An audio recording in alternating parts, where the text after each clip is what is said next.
rouge, noire, orange, grise, blanche, verte ou bleue.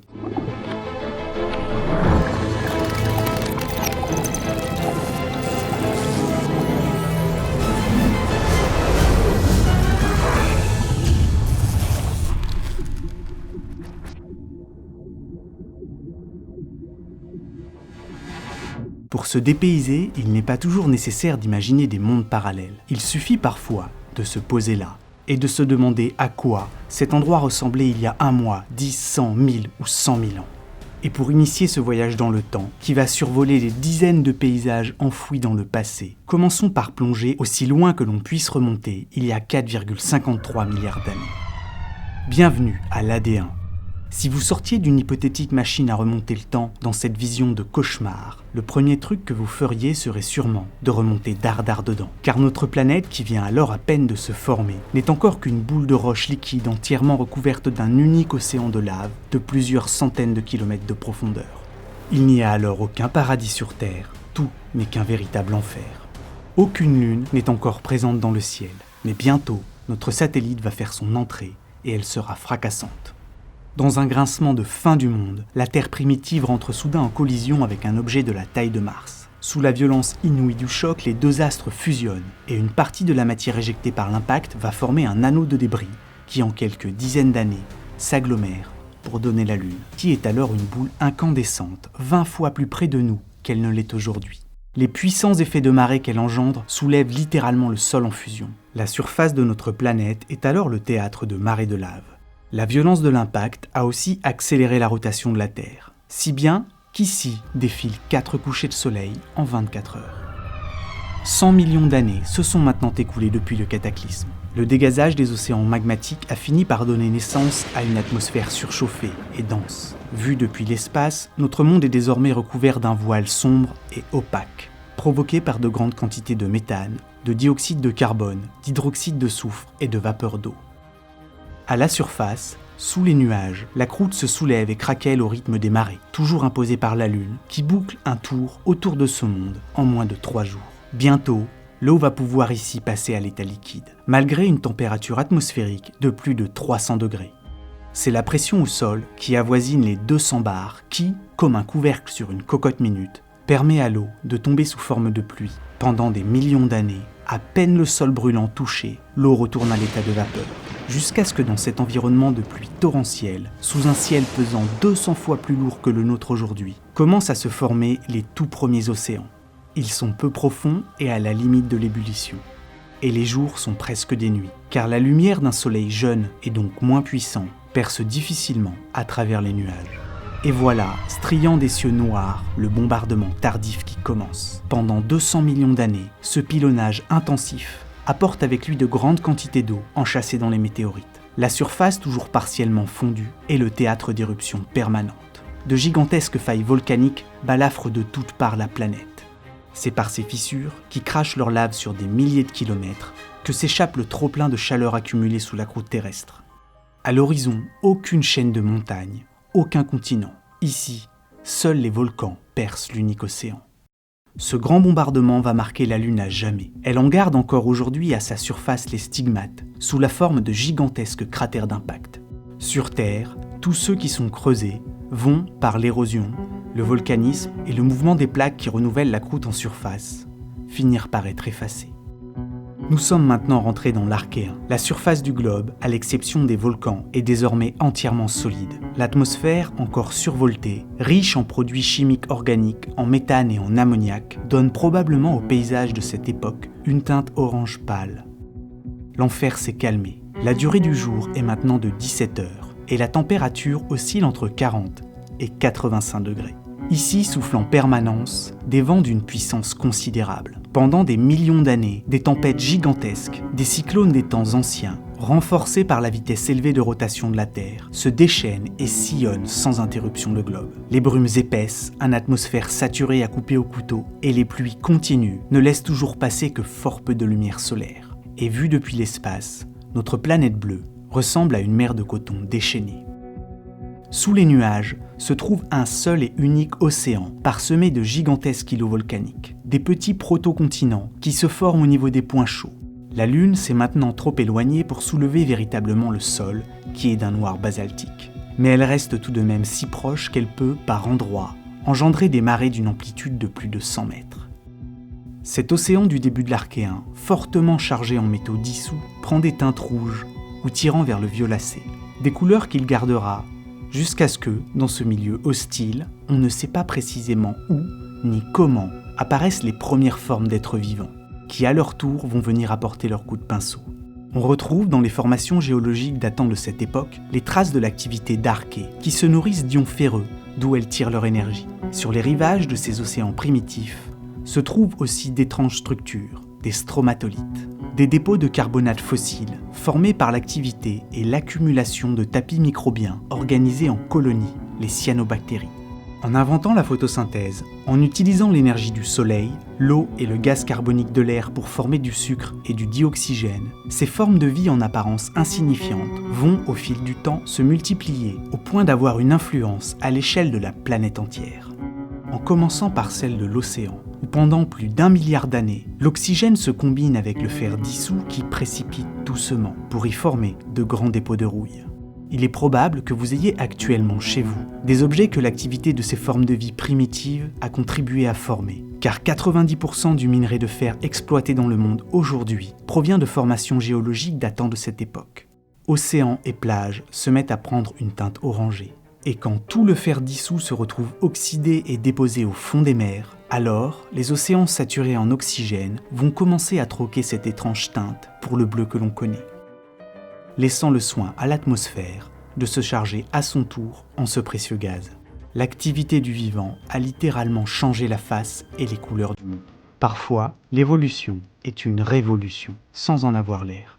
Et la grande oxydation commence. Au cours de cette période, les organismes capables de respirer vont peu à peu prendre le pas sur ceux pratiquant la fermentation. À la surface, les terres émergées rouillent littéralement. Les roches, riches en fer, qui prenaient jusque-là une teinte verdâtre, caractéristique d'un milieu réducteur, se voient progressivement bigarrées d'orange et de rouge.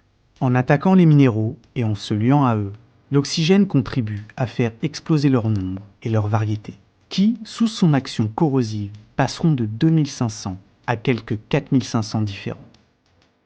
Des volcans s'allument et s'éteignent, des mers intérieures s'assèchent, d'autres s'ouvrent ou se ferment. 500 millions d'années se sont écoulées depuis la catastrophe de l'oxygène. Et après avoir été rouge, noire et orange, voici notre planète devenue entièrement blanche. C'est le début d'une période glaciaire du genre colossal, la glaciation huronienne, qui va rester en place 300 millions d'années. Il est possible que le responsable de ce super âge de glace soit l'oxygène produit par le vivant, qui, en réagissant avec le méthane présent dans l'atmosphère, aurait fait chuter les concentrations du puissant gaz à effet de serre, au point d'engendrer un emballement généralisé du couvert de glace. Si les traces de ce phénomène de terre boule de neige ont pu en partie être retrouvées, on ignore encore le phénomène qui permit d'en sortir. Peut-être les volcans. Faisons encore un bond dans le temps. Nous voici 600 millions d'années plus tard. La croûte terrestre commence à se fracturer, les premiers continents connus à se former. Ils s'appellent Valbara, puis Ur et enfin Rodinia. Le premier supercontinent unique qui, année après année, centimètre par centimètre, se déchire et se scinde en deux, sous l'effet des mouvements de convection produits par la chaleur du cœur de notre planète. À la surface, toujours aucune trace de vie, qui n'est qu'unicellulaire et reste sous l'eau. Les taux d'oxygène dans l'air continuent lentement de grimper. Des chaînes de montagnes se forment, des fleuves découpent et dessinent les reliefs. Des sommets sont sablés par les vents, les calottes polaires oscillent au rythme des saisons et de la position des continents. Et les roches continuent de rouiller. 130 millions d'années se sont écoulées depuis que Rodinia s'est disloquée, quand le grand hiver fait son retour. Il s'appelle maintenant cryogénia. Et en l'espace de quelques milliers d'années, les calottes polaires vont se propager jusqu'à recouvrir la quasi-totalité du monde, d'une couche de glace épaisse par endroits de plusieurs kilomètres. La température moyenne du globe a chuté jusqu'à moins 50 degrés. De nouveau, la planète est prise entre les griffes des glaces, qui laissent tout au plus à l'air libre une bande d'eau perçant difficilement au niveau de l'équateur. Cette seconde terre boule de neige va rester en place 85 millions d'années. On pense que c'est un regain d'activité volcanique, aidé par le mouvement des plaques tectoniques, qui, en enrichissant l'atmosphère en gaz à effet de serre, a sorti la Terre de ce bourbier enneigé. Pendant un temps, au-dessus du blanc, saturé de cendres, le ciel deviendra noir. 35 millions d'années plus tard, c'est la grande oxydation, le retour. Après avoir fait précipiter le fer des océans et oxyder la surface de tous les continents, la quantité d'oxygène présent dans l'air monte en flèche pour passer de 1 à près de 20%. Et nous voici maintenant au Cambrien. 86% de l'histoire de la Terre est déjà derrière nous. Dans le ciel, la Lune continue de s'éloigner, la rotation de la Terre de ralentir. Les jours durent désormais 20h30. Le volume des masses continentales s'est stabilisé. Et surtout, la position des terres commence à être mieux connue. Nous pouvons en faire des cartes et retracer leurs mouvements dans un jeu de puzzle géant. Désormais plus familiers, les cieux et les océans sont bleus. Pourtant, si vous pouviez vous téléporter ici, vous auriez la sensation d'être un extraterrestre sur votre propre planète, un autre monde. Le taux d'oxygène qui est redescendu à 12% rendrait la respiration difficile. Et surtout, à la surface, à perte de vue, aucune mousse, aucune plante, aucune trace de vie à l'air libre. Sur tous les continents, des déserts, de roches, de sable ou de glace, mais encore et toujours des déserts, qui se partagent sur des milliers et des milliers de kilomètres la totalité de la terre ferme. Seul le bruissement du vent et quelques rares averses occasionnelles viennent rompre ce silence minéral. Tout le vivant se cantonne toujours sous l'eau, où l'on retrouve maintenant des formes de vie pluricellulaires variées. Des bactéries, des algues vertes et des animaux à coquilles ou à exosquelettes, tels que Anomalocaris, le géant des mers de cette époque, qui ne dépasse guère les 30 cm. À marcher sur ces rivages, vous seriez littéralement la plus imposante créature de la planète tout entière. 60 millions d'années viennent encore de s'écouler. Nous voici rentrés dans l'Ordovicien. L'hémisphère nord, dépourvu de terre, est alors un gigantesque océan, et pour espérer poser le pied quelque part, il faut aller au sud, sur le supercontinent Gondwana, qui ceinture une mer intérieure peu profonde et très chaude. La température moyenne y est de 45 degrés. Les concentrations en dioxyde de carbone dans l'air sont alors 10 fois plus élevées qu'aujourd'hui. Et toujours aucune forme de vie sur la terre ferme. Pour espérer en voir enfin, il va nous falloir faire encore un saut de 35 millions d'années. Et voici quelques algues, les seules plantes multicellulaires de l'époque qui s'aventurent timidement sur les rivages. Les temps restent agités.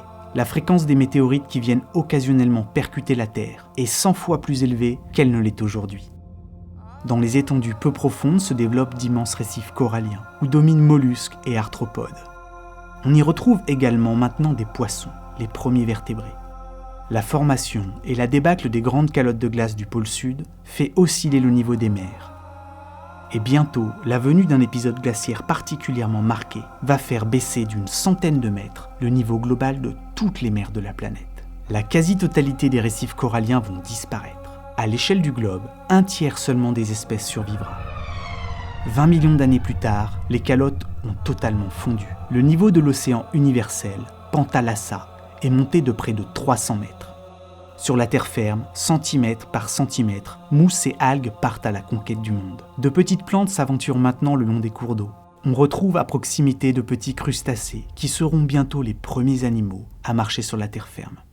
That's one small step for a crustacean, one giant leap for life. Bientôt suivront les protoamphibiens. Bienvenue aux Dévoniens. Sur Terre, toujours à peu près rien. Pour que la vie n'affecte réellement les paysages à l'air libre, il va encore falloir patienter 40 millions d'années. Et voilà les plantes qui lentement, sûrement, ont fini par s'approprier les terres. Aucun grand herbivore ne les menace encore. Et par leur effet sur l'érosion et la sédimentation, elles modifient et façonnent maintenant le climat. Ici, tout est de plus en plus vert. Nous voilà atterris au Carbonifère. La vie a maintenant entièrement colonisé les terres et les plantes développé des systèmes racinaires. Ce qui va devenir un jour la France se retrouve plus ou moins au niveau de l'équateur. Elle prend la forme de littoraux sableux et d'une mer peu profonde. On peut aujourd'hui marcher sur les vestiges de ces mondes disparus. Ils se retrouvent sous nos pieds, jusqu'au sommet de certaines montagnes, où l'on retrouve parfois des coquillages. Il fut un temps où le Mont Blanc était une plage. La terre fourmille de vastes forêts marécageuses luxuriantes. L'air lourd, chaud et humide qui colle à la peau, et l'odeur forte du bois en putréfaction lente, mettrait nos sens à rude épreuve. Une quantité impressionnante de végétation morte gît au fond de l'eau saumâtre. Il n'existe alors aucun champignon, aucune bactérie ou larve d'insecte capable de s'en nourrir et de le décomposer. et les taux d'oxygène dans l'air crèvent le plafond et peuvent atteindre 40%. Tout prend feu plus facilement. Et quand la foudre frappe, elle est très souvent suivie par un incendie de feu incontrôlable. Insectes et arthropodes ont profité de cet air gorgé en oxygène pour, à leur manière, se mettre à péter le feu. Certains d'entre eux peuvent atteindre des tailles prodigieuses. Il n'est pas rare de croiser des libellules d'1 mètre d'envergure, des scorpions de 75 cm ou des scolopendres de près de 3 mètres. Heureusement, pour nous aussi, respirer et donc fuir serait plus facile. L'occasion de prendre ses jambes à son cou et de les y laisser 40 millions d'années. Pour aller assister à la naissance d'un supercontinent, la Pangée. Au niveau de l'équateur, Eurasie et Gondwana entrent progressivement en collision, créant à leur jonction, en quelques millions d'années, une chaîne de montagnes gigantesque, la chaîne hercynienne, qui court sur des milliers de kilomètres de long et coupe de ses sommets, rivalisant en taille avec les plus hautes cimes de l'Himalaya, le monde en deux. Bientôt, l'apparition d'une imposante calotte glaciaire va transformer le sud de cette chaîne en un petit désert sans fin. Dans les océans, la vie, elle, grouille et n'a que faire des affres de la surface. Elle va continuer ainsi à prospérer pendant 30 millions d'années. Lorsque commence, dans ce qui deviendra plus tard une partie de la Chine et de la Sibérie, des éruptions volcaniques d'une ampleur phénoménale. Des flots de lave continus percent la croûte terrestre au point de recouvrir en près de 500 000 ans d'activité ininterrompue une étendue d'une taille comparable à l'Europe, de 5 km d'épaisseur de lave. Ces immenses épanchements de basalte impactent la planète tout entière.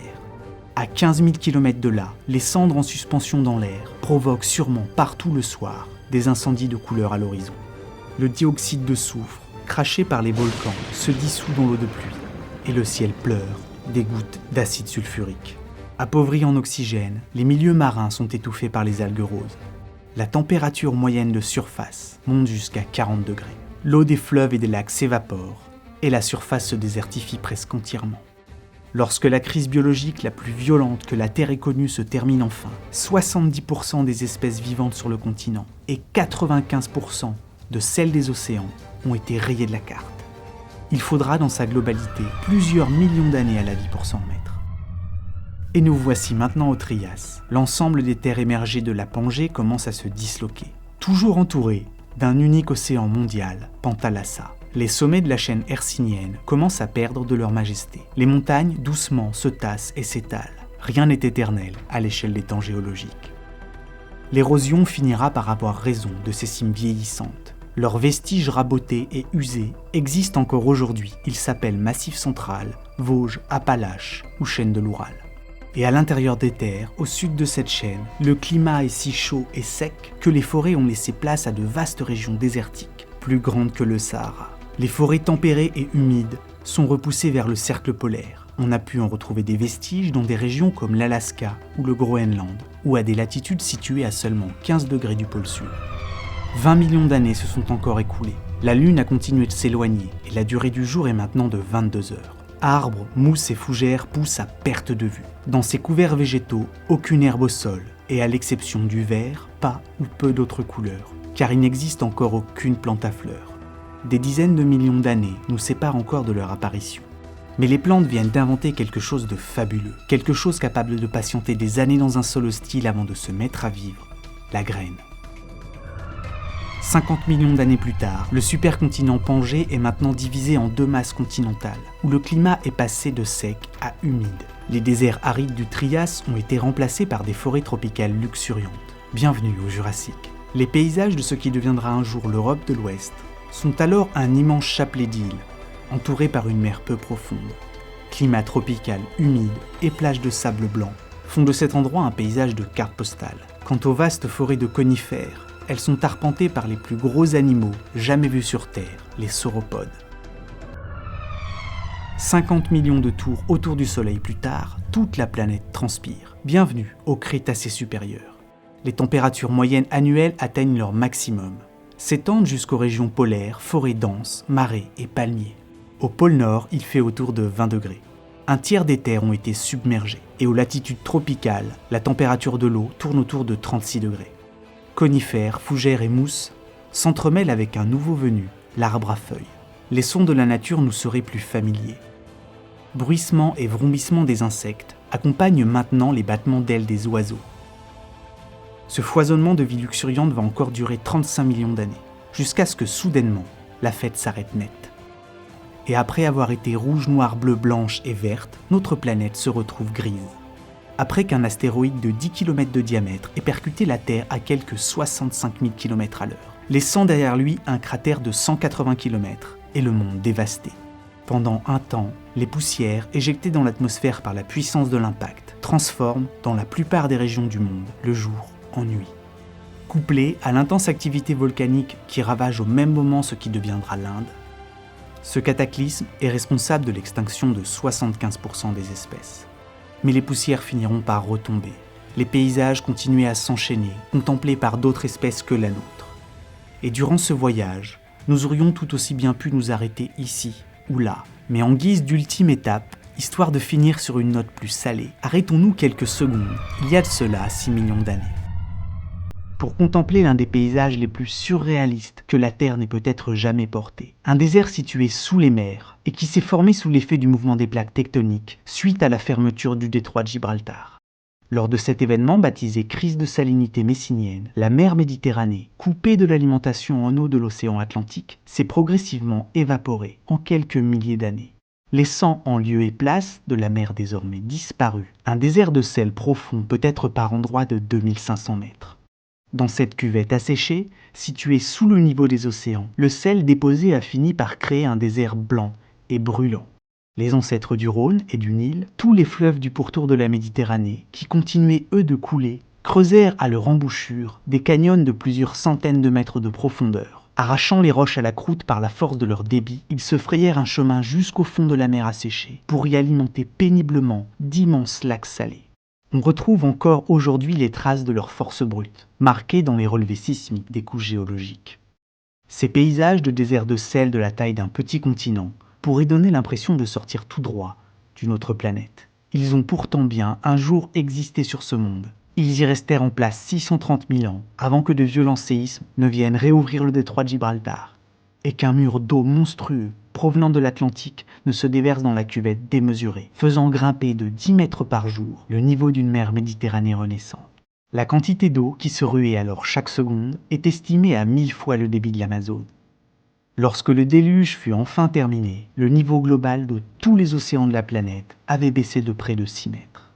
Rouge, grise, orange, bleu ou blanche, la surface de notre monde en a vu de toutes les couleurs. Et les pinceaux qui se cachent derrière ces paysages de passé lointain, les traces de cette histoire agitée, sont encore bien présentes. Elles peuvent aujourd'hui être ramenées à la vie en étudiant la composition des fossiles et des roches. Ces endroits ont été, ici, là, sous nos pieds, des ailleurs hallucinants, simplement situés autre part dans le temps. Et même si aucun de ces paysages n'a jamais été vu par un être humain, nous avons pu leur donner des noms, les ancrer dans notre imagination. Et le passé est devenu dans nos têtes un grand nombre d'autres planètes.